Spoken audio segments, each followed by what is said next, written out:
comes that they live in the world, knower of truth, though they experience the world of senses, and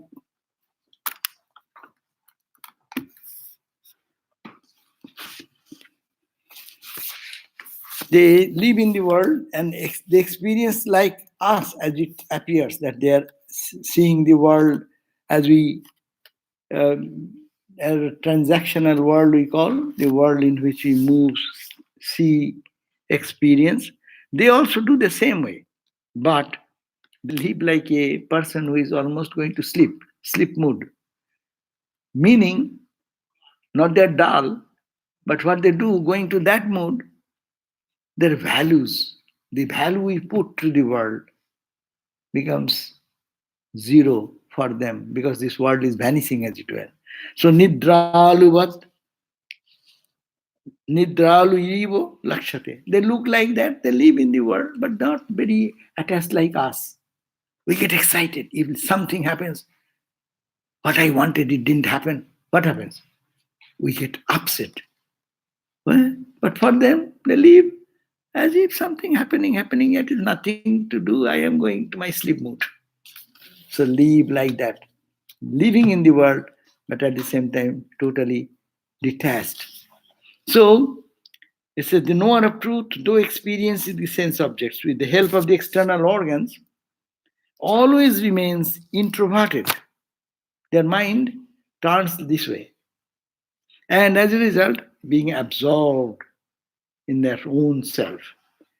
We get absorbed in so many things, but not where we are, what we are. We have today's big Vedantic discussion, witness, consciousness, always talking about consciousness.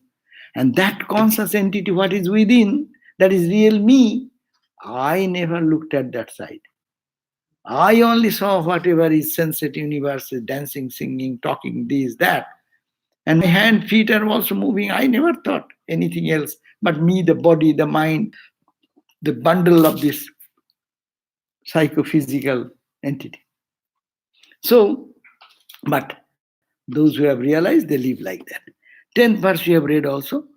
Advaite sthirjamayate, 128th page. Dvaitang cha prasamanangate.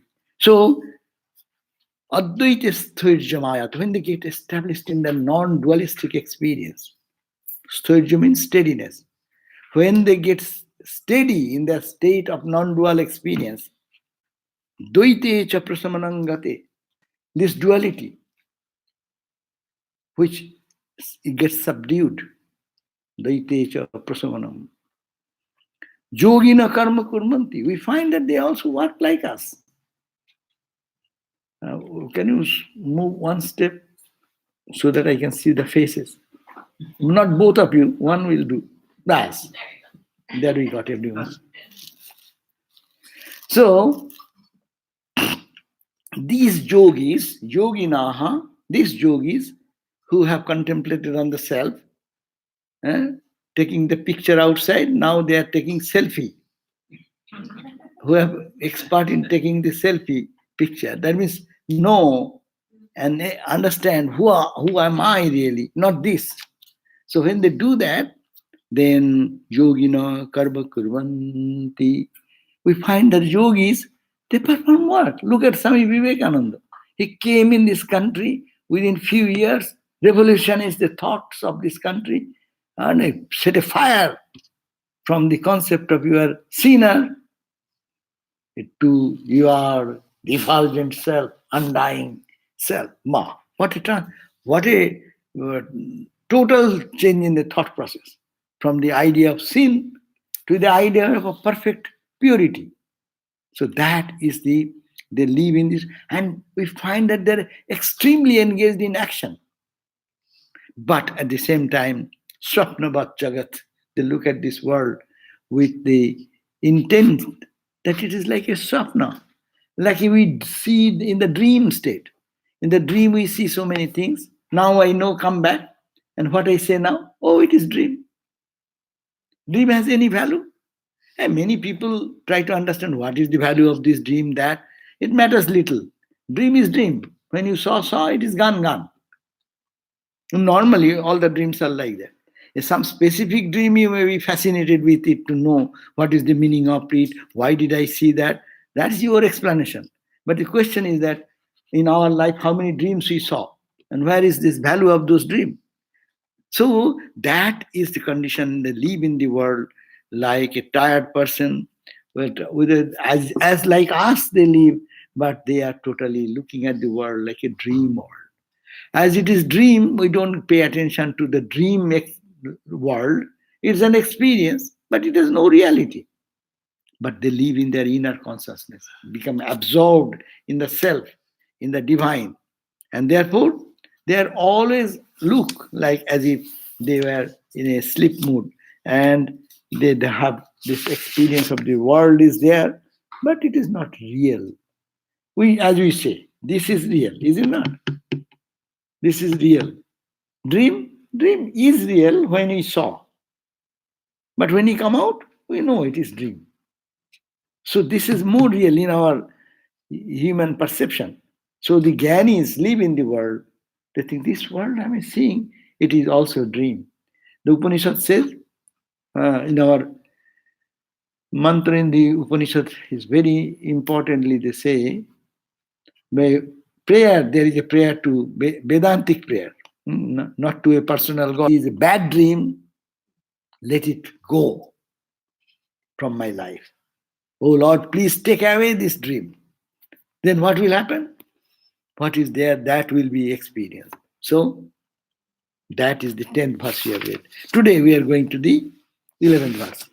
But it says, those who have the book, you can read, Advaiva maranam bhaustu, Advaiva maranam bhaustu, Kalpanta nichayena va, Kalpanta nichayena va, Tajga kalankang napnoti, Tajga kalankang napnoti, Hema panka gatam yatha, Hema panka gatam yatha, Advaiva maranang bhaustu. Let someone, the knowers of Brahman, if he dies this moment, kalpanta nichayanava, or they may die after so many years. So many years, thousands of years pass, then they die. But they remain untarnished. Tajga, those who have known the truth. Taj means that. Ga means knower. The knower of that truth, which is the self, no apnoti. They don't get the dirt and dust, whether they died today or they live for thousands of years. It does not pollute them anymore, like as the hema, pankagatam. If the hema is gold, if it is gold is kept under the mud, what happens? It is dirty, but that does not gather in the gold. So they remain in the world, but untarnished, unaffected, not disturbed by its joys and suffering, pleasure and pain, loss and gain, whatever we are everyday subjected. Only that is the difference. They remain. That's what it calls sthita pragga. Their pragga, wisdom, is steady. Steady wisdom, people, that is the Brahmagyanis. So just as gold never gets stained by being in the mud, similarly the wise one remains untarnished, whether he dies today or his body remains for eons. That means for a longer time. Someone may live longer. They apparently may be suffering from physical ailment. Many people put that question. What happens? Someone has gone, realized God, but he is suffering from physical body. What will happen to that at the point of death? What will happen? Nothing will happen. They remain in their own consciousness. Once we have any touch with that divine self, what is within, it is here now. But I have no connection with it. Because I have never focused that side. A deep analysis has been done. in the thinking that witness consciousness, how eyes behind your brain, brain behind mind, mind behind intellect, behind ego. So, and that behind that consciousness. We have never probed this line. We always probe this way. Whatever comes in the vision, in my hearing, and or in my other five senses, bring it is a mental interpretation of the object what I see, but we never have got a true picture of what we are. That is blocked, as it were. But whether it is blocked, that's why Vedanta is greatest. You are divine now. Nothing has polluted you. Nothing can pollute you. That's the Vedantic bold statement. This is the foundation. Like a gold you keep in the mud or keep in any dirty area. It may be mixed with the dirt, but as soon as you clean, gold remains the gold. Sun remains the sun. There's a deep cloud covered the sun and you don't see anything, you say, oh, today sun has not come up.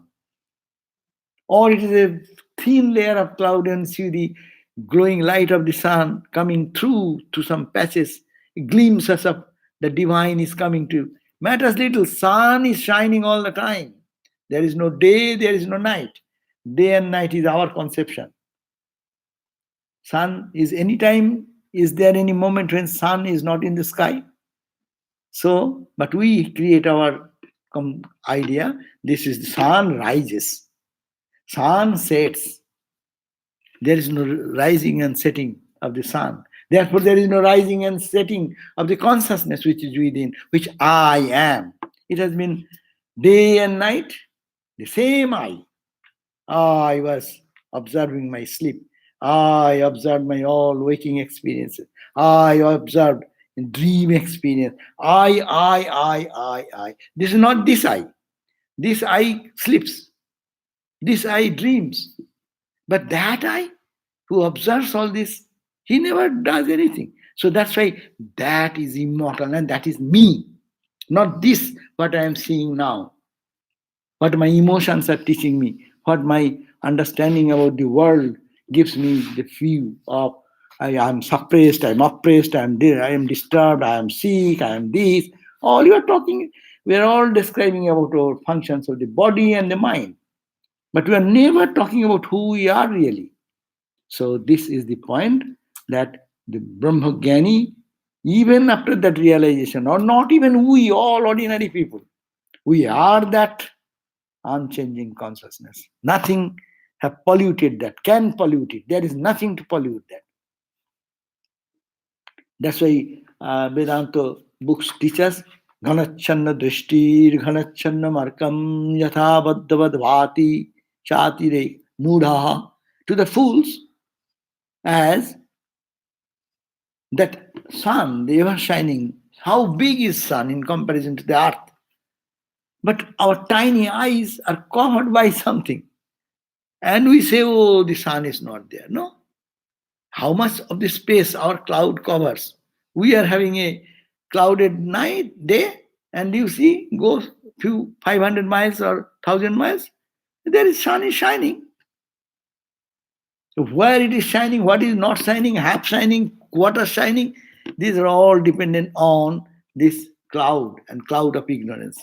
So cloud of ignorance has covered our consciousness, our reality, and when one attains that self-knowledge, he lives in the world, untarnished by the activities, physical, mental, emotional, intellectual, nothing pollutes them, nothing touches their divinity. So even in this ignorant state of ours, what we do, what we feel, nothing tarnishes our real self, which is ever shining Satchidananda self.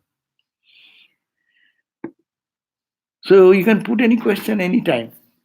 Huh? So we'll go for the next verse, 12. For a wise one, there is no need for a special place or to wait for an auspicious time to give up the body. Many people think that, yeah, we have an idea. When Bhagavad Gita says, when you are dying, your dying time is auspicious time, then you go to heaven. If you go to an odd time, then you go to hell, or your journey will be covered with fear and anxiety and other things. But for a Brahmajnani, there is no such question. A knower of truth, whatever point he dies, wherever he dies, whether he goes, we have our Hindu idea that if anyone dies in the Benares, Varanasi, Kashi, that person will be liberated itself. For a Brahmajnani, it matters little whether he goes to Varanasi or dies. See, here our Hollywood Swami died, Swami Prabhupada. He needs to go to the Varanasi to die. Wherever they die, they are free. Because once they are released from their ignorance, they are the knowers of self. They need not have to, which time they will die. If they choose, they can go what time. But the time does not bar their spiritual development. It is for the unrealized soul like us. If we die in a particular time, then we may go to the tunnel. And the tunnel is lighted tunnel or dark tunnel. That is the question. A dark tunnel is that when the day is too small, like winter season. Night is long, darker period more. And dark fortnight of the month. So most of the time, your travel is to darkness. And someone dies in a good time, when day is big, like now. And then full moon night is there. So you see the light. So that's why it is we call holier journey for the departed soul like us who have not realized God. But person of God realization, it means nothing. Wherever they die, whatever place they, even they die in certain place, that place becomes holy. A person of realization, when they die, he need not have to go to a holy place to die. Rather, where he dies, that becomes a holy place. Is it not? Hey, Sri Ramakrishna died in the Dakshineshwar, in Kashipur Garden House, and now he was cremated on the bank of Ganga. That becomes the most auspicious place. People go to offer their salutation there.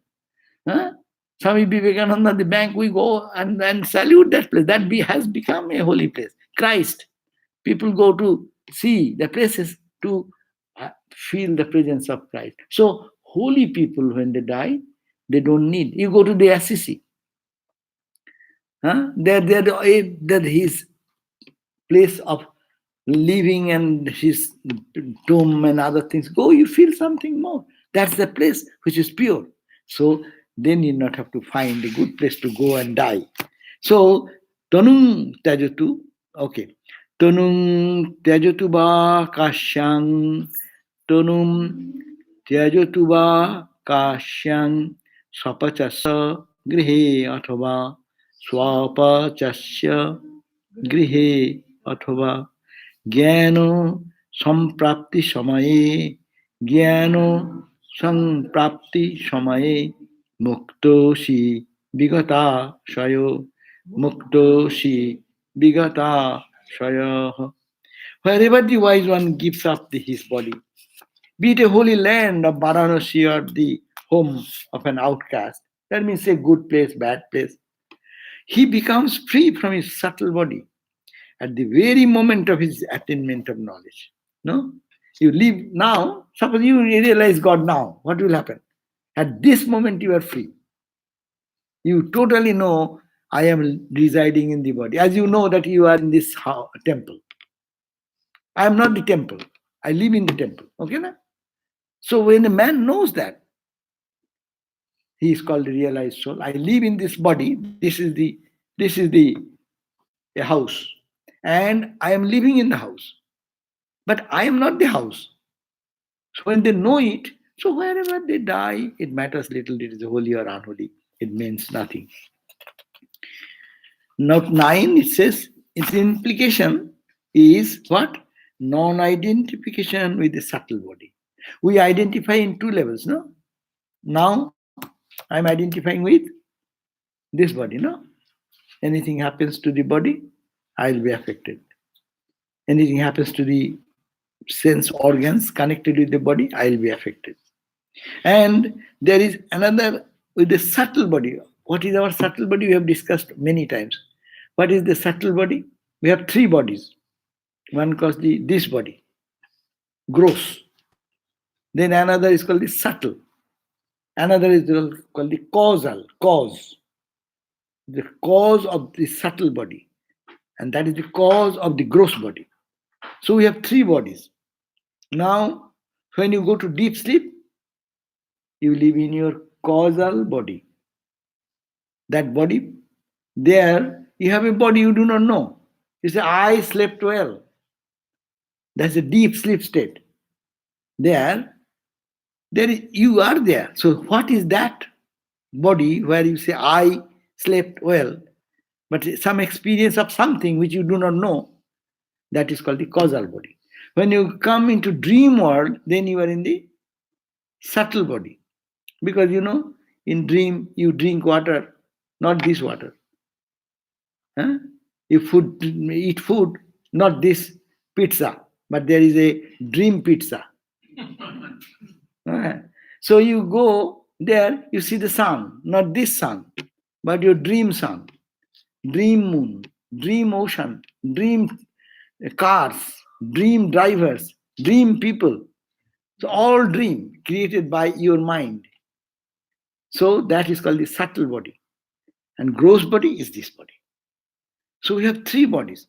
But here it says, whenever the wise man gives up his body, be it implication is that non-identification of the subtle body.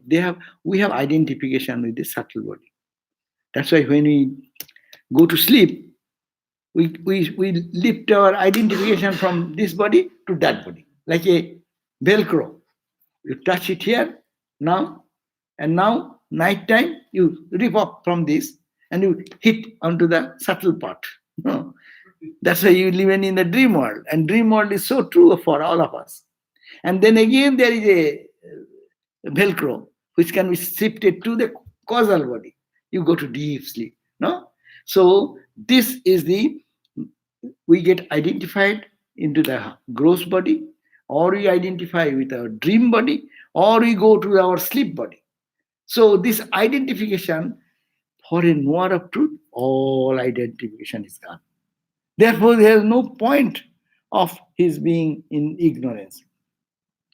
Ignorance is identification. No? When we are identified with anything but our own nature, divine nature, that is called ignorance. So there is a need to wait for the auspicious time, place, and the like for the worshippers and the performer of scriptural activities for giving up their bodies. So those who are not Brahmogyanis, those who are purified by their good karma or bad karma, where their subtle body will go through heaven or hell. Which body goes? This body remains here, is it not? After death, they go to heaven or hell. All the religions believe that. So who goes there in the heaven? This body is here. We cremate that. So body cannot go. But our subtle body goes, which the dreaming body in the subtle level, he moves from one plane to the another plane. And that comes back again, born, again come, because that carries the desire. I want this. I am unfulfilled in this life. Next life, I hope to be like this. All this expectation, desire is the force which leads us from life to life, life to life.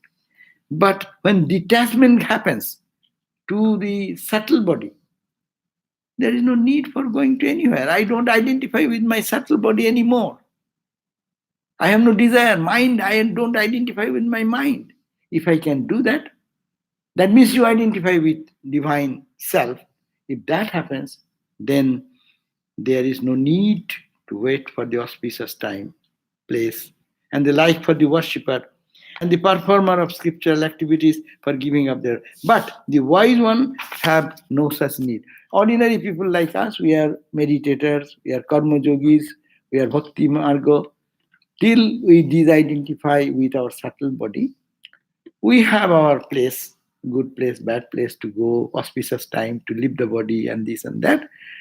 But it is for the Gyanis, they don't need to select a time. They can choose, like Swami Vivekananda chose his departure date. Swami Prabhupada ji selected his date, 4th of July. So that's a different thing. But it is not necessary that they will have to fix that date. They can leave any time. And they are always free. There is no question of any bondage. The worshippers gain the fruits which are not yet visible. Suppose you are worshipping a karma. You have done auspicious karma. You are a good charitable person. You have given some service to the poor people. So you gain some merit. So you will go to a nice place, heaven. That's why, as I say, it is a 5-star hotel. You go there, free of charge, because you did some good karma. You get a bonus, and that is the bonus. You will get your salary and everything, but you get a bonus because you did some good karma. So heaven is that type tips. But if you have no need for anything else, you know yourself, and which is full of joy and bliss, then why shall I ask for going to heaven or even anything? It all means nothing. All loses its attraction. A billionaire has no attraction for $5,000. No? Heaven is $5,000 worth thing for a knower of truth. Because knower of truth knows, I am the entire cosmos. I am that. No? So why he will seek for going to heaven? Because not that they are fools, but they are most wise because they don't want to be caught into the trap of little, petty, small. They want what they want, infinite. So liberation does not occur at a different time or place. Knowledge and liberation, so knowledge is the question. Whenever knowledge comes, this moment your knowledge comes that I am not the body, not the mind, I am the Satchidananda. Now you are liberated.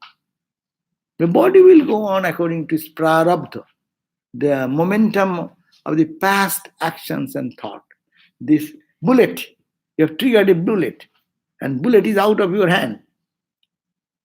Before triggering, you can finalize which direction, this corner or that corner or central or up. You can decide something. But when the bullet is triggered and gun out of your hand, now it is in the middle way, you cannot stop that journey. You can say, hey, don't go that side, come this side. No, because it's momentum carrying him. Karma floats this body. Let karma float its body. Swami Vivekananda in the Song of Sannyasin said, let karma take its way. It does not bother me. It should not bother me. I am free. So, therefore, any point of time anyone realizes the self, then it matters little how long they live, where they die, how they die. It all secondary because they are already realized. It is called, Upanishad says, vimuktascha vimuchyate. They were already freed while in the life. That's why called jivan mukta. And when the point, this physical body, the bullet drops, it has momentum is zero. Velocity has become zero. The mass falls down. The physical body drops. That time they get eternally free. Never to be caught into the trap of another body. Is it okay? Clear or not?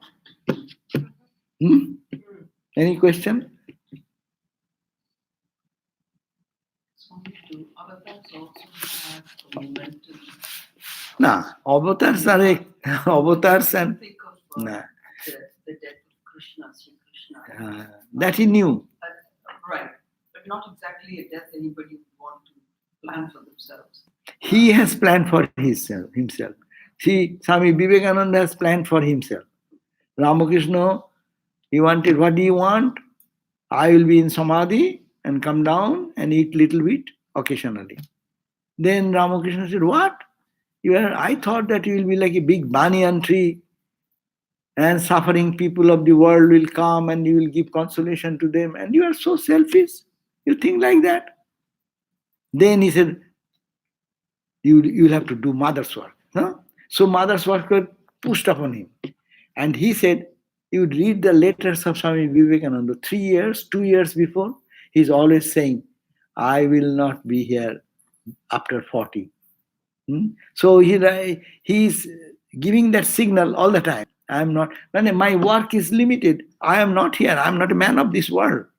I am a free bird. So they decide and they come down out of compassion. That's a different area. Incarnation or Ishwar Koti, those people, they are not bound by their karma. They are all liberated. As you know, Ramakrishna said, he saw Ramakrishna Nanda and what is Sarvadevananda, no?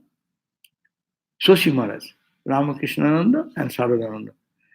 Ramakrishna said that they belong to the group of Jesus Christ. That time they came. They played the role with the avatar. They are liberated soul. They are soldiers of the avatar to spread his message.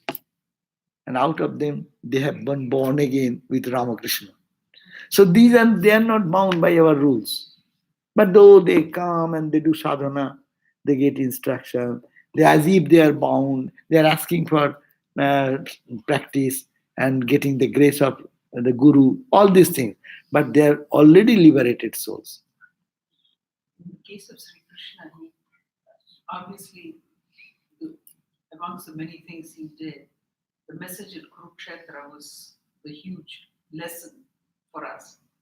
But looking at him as he chose to be seen as a man who was born, when you think of the end of his life, but for one thing, a very painful physical death, to be shot in the sole of your foot, and then to see his people, the Yadavas, for whom he did so much, kill each other in a fratricidal war, and the sea around Dwarka is supposed to have turned red with fratricidal. There is a meaning behind it, because they saw that, whatever this world, it is all changeable. It is made of the three gunas. Many lessons are there. Even doing everything, then knowing fully well what will happen. He knew everything. Only to teach us by these examples. Even the whole universe, you try to make it set. Vivekananda says, dog's tail. First he said, no, the world is suffering. You will have to do. You have to be unselfish. Huh? So he is encouraging us to be unselfish and doing hard work and this and that. And at the end, he's saying that, you understand at the end, you are not straightening the world. You cannot do anything. This is called cosmic play of the divine. Satchidananda, three gunas. Sometimes Sattva will rise, Tamas will rise, Rajas will rise. This is the world way. But you do it for your own salvation. So there is a great message behind it.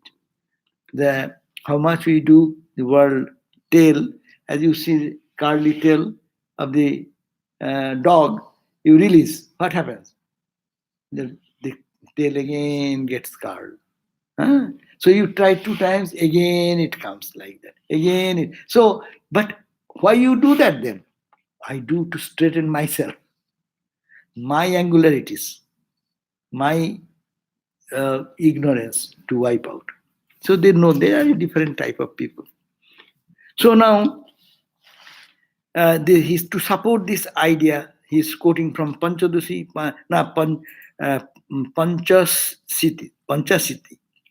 He says that the knower of truth gives up his body in whatever way, whether in a holy place of pilgrimage or in the house of an outcast, in a state of awareness, or its opposite. Some people say, oh, this Swami was in a coma state, what will happen to his knowledge? Huh? Is it not a question? When some holy people, you think they went to coma state. In the comatic state, they live for several days. Their knowledge does not go. It is the body, it is the brain, it is the physical thing. It was in comatic state. The consciousness never grew. And they are established in the consciousness. So they have nothing to lose, nothing to gain because of that. So it is not in a state of awareness or in the opposite. And being freed from all bereavement attains absolute liberation, Kaivalya Moksha, at the dawn of knowledge. Another suggestion is given from Panchadoshi. In whatever way the knower of truth passes away, whether in an unconscious state, or in a good health, or crying out of sickness, or sitting in meditation, or rolling on the ground, there is no shortage of his wisdom, nor does any obstacle come in the way of his liberation. At that time also, the knowledge I am Brahman remains in him in a dormant form or in the form of subtle impression. For this reason, he is free even then. What a beautiful state, no? If someone is crying, we see some sadhus also. This is really very valuable for us. We think that, oh, he's a holy man. He should remember God, but he's crying. Are excruciating pain? He's crying. Who is crying? His mind and body is connected with, and that is crying, not the pure self. So, under circumstances, suppose I give the example. Suppose a supremely knowledgeable Brahmagyani comes here, and you throw some burning charcoal towards him. Will he not jump up and cry and weep? Only the ignorant people like us will cry. Will he not? It is natural. It is the senses react in that way. That is called this. What is called key action, spontaneous action. What is called? That is the normal reaction for anyone. But their inner knowledge, for the moment they get agitated like that, but they come back to their self. Internally they remain very peaceful, untouched by. They know that their body is suffering, but not they. So that is their great success. That's why get liberation now and here. That is the message. Don't wait. We all wait for after death, we'll go to heaven. Vedanta says no going after heaven afterwards. Now, rather you go now, have it now, here. Postmortem freedom, rather than have it now, here. The delusive world, 13, is very insignificant in the eyes of a knower of truth, who is firmly established in his own self. Who is established in his own self, this world appears to be delusive. Delusive means, again, it is not the same. It is a changing. Its state changes. So, it is said, 16 verse, 13, on page 133, Go padam prithvi meruhu, go padam prithvi meruhu, sthanur akashamudrika, sthanur akashamudrika, trinam tribhuvanam rama, trinam tribhuvanam rama, Nairashalaya krita krite, Nairashalankrita krite. O Rama, to a person free from the thirst of desire, whose desire is gone. Why we are in this life? Only one reply. Why we are here? Because we want to fulfill some desire still there, no? Why we go to Trader Joe's? We need something, no? Why you go to Macy's? You need something to go. So everywhere we go, there is a reason for it. And that we need something. But when free from any need, so why he will go to any place? Why he will be coming back again? That's why desire, it's called the thirst of desire. As we are thirst for water, we thirst for having this, having that, having that. I have that, but I'm not satisfied. I want to have that. It is unending. Rabindranath Tagore gave a beautiful expression to that.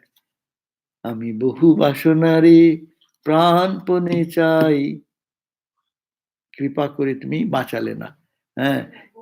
Bonchito kore bachale na. What he said, oh Lord, what a grace of yours. I want thousands of things to have, grab. And you have saved me by not allowing those things in my life. Otherwise, I got into more trap into it. I get it, and I will be more and more craving for that. But I wanted many things. But you have saved me by not allowing that or granting those desires of mine. So, this thirst of desire to a person who is free from this thirst of desire, this huge universe seems to be a small place like that, a hoof print of a cow. You know the hoof print of a cow? How small is that? Huh? So, this world of fear and terror and loss and gain and all these things which appears to be a ocean, to a knower of truth, it will appear like this little water which gathers in the hoof print of a cow. That means it is nothing meaningless for him. He does not, he becomes fearless, deathless. That is the power.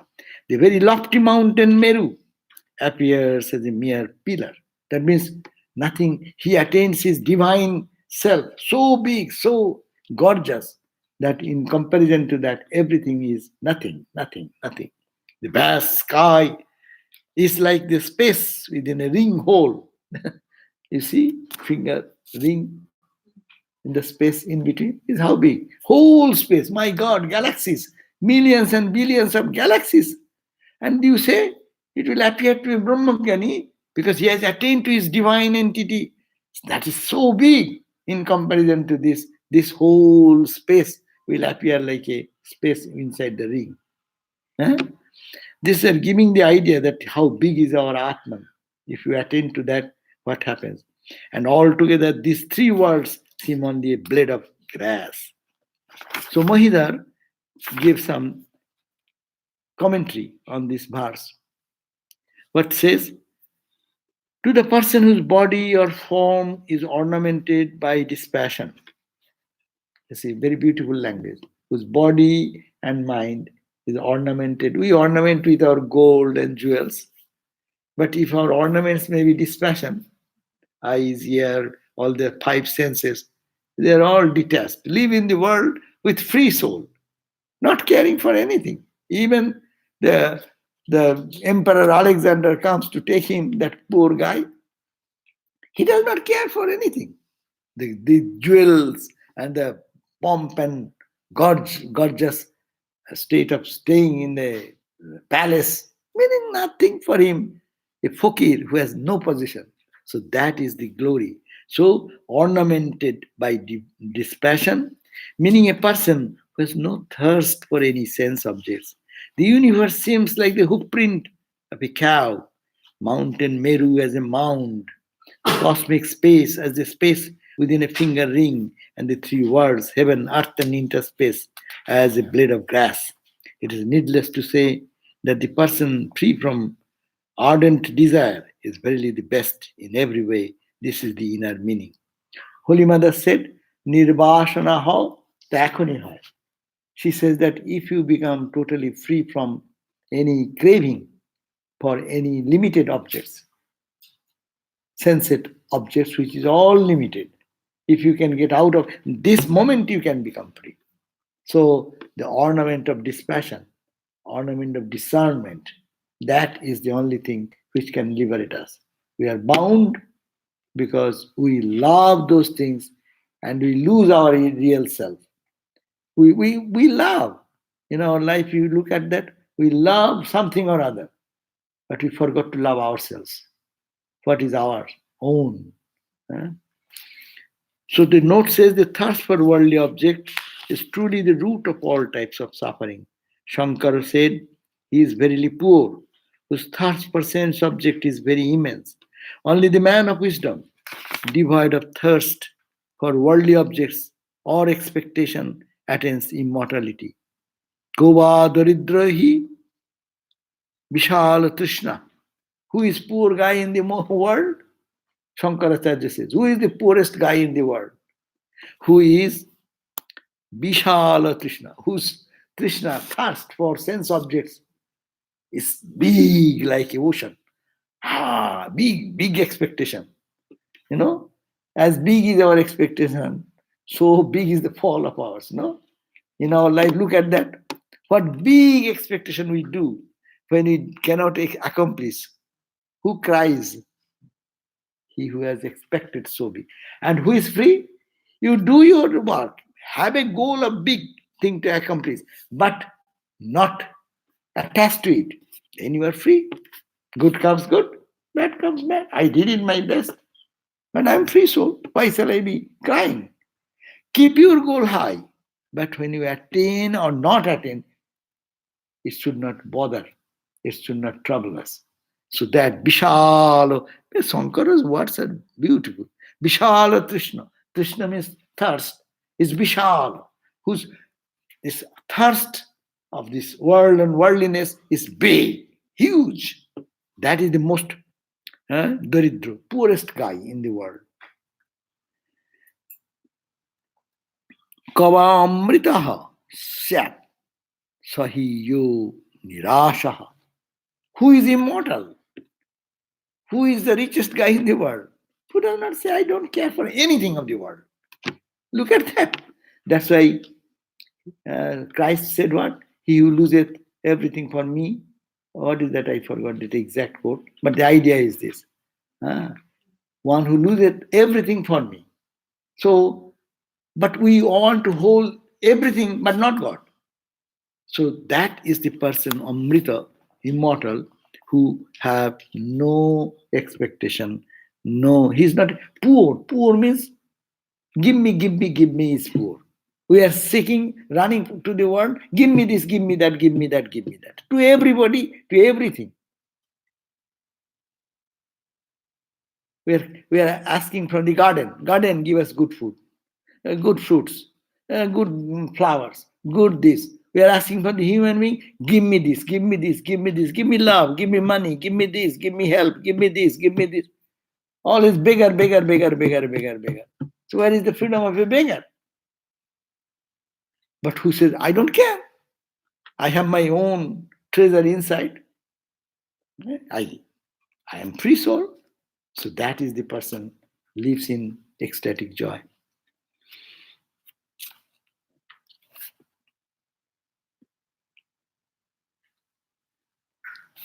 Jacha, the happiness which originates, Mahabharata, they are quoting in support of this idea. The happiness which originates from the enjoyment of the lust and the like are incomparable to even 1/16th part of the happiness that arises due to the destruction of thirst for the worldly objects and from divine supernatural joy. As soon as one becomes free from thirst for sense objects, the joy of the bliss of Brahman is experienced. That is the point. One can be free. Freedom comes from there, not expecting, but giving up that expectation. Even in everyday life, look at that. Why we cry so much? Why we become miserable so much? My expectation. I expect that you will do this for me, but you didn't do that. See, it's a natural phenomena. You will do, you will do, you will not do, you will not do. My expectation, you should do this way. Bas. And you don't behave that way. But my anger comes, my frustration comes, and I am unhappy, Why not give freedom? Let it happen. So our expectation, that is called desire, holding us to expectation. Shall you not expect? Yes, you expect. But be free to say, I expect it. But whatever comes, I have the courage to accept that. To accept what as it is. It does not come if we are not connected with the inner strength, inner power. Otherwise, you are a beggar.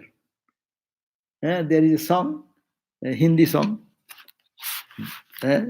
what is called Duniya Sare Bhikhari, Raja, Data Ek Ram. This whole world, there is song, Duniya, Sare Duniya, the whole world is Bhikhari. It's all beggars.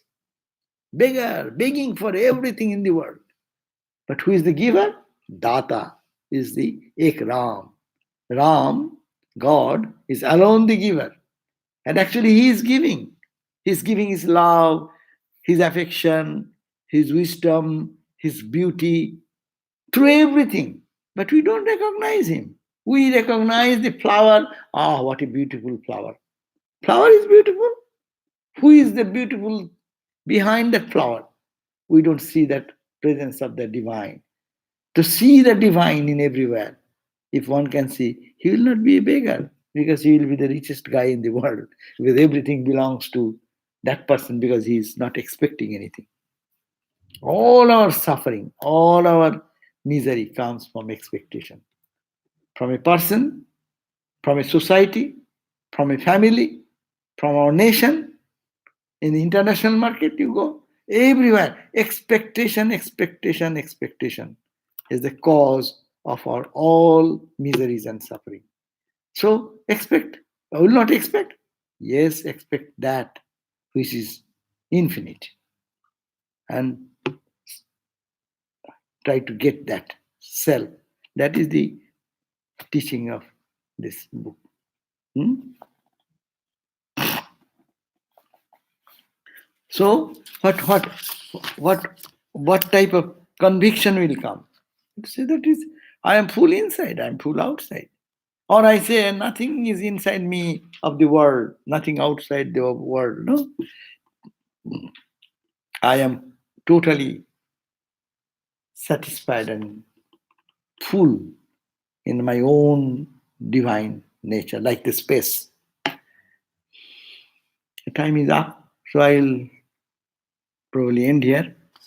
But next verse is very simple. It says not simple, very difficult to practice, simple to read, but difficult to practice.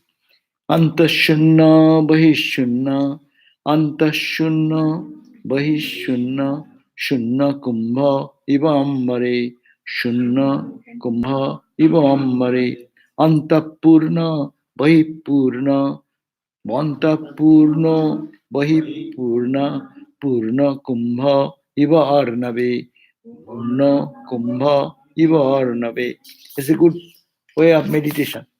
You think that you are a pitcher. Kumbha. Kumbha means colossus. Eh? A jar. Think that you are a jar. And what is there is feel inside. Empty jar. Inside is empty, outside is empty. And the thickness, that is also empty. Or you think it is purna, it is full. Inside, outside. Suppose you feel that the jar is dipped into the ocean of Pacific Ocean and think what is there inside, what is there outside, what is above, what is below, what is penetrating through this wall of the empty jar. What is that? It's all water, water, water, water. So the man of wisdom, due to lack of desire for the sense object, is internally and externally empty. That means there's nothing. They're so pure. They don't hold on to anything, neither inside, neither outside, like an empty pitcher placed in a space. Again, he's also totally full. He's also saturated with the joy because they see internally I am that bliss, externally I am that, and I am everything permeated all around is the ocean. Ocean, so you keep an empty jar in the space in the table now.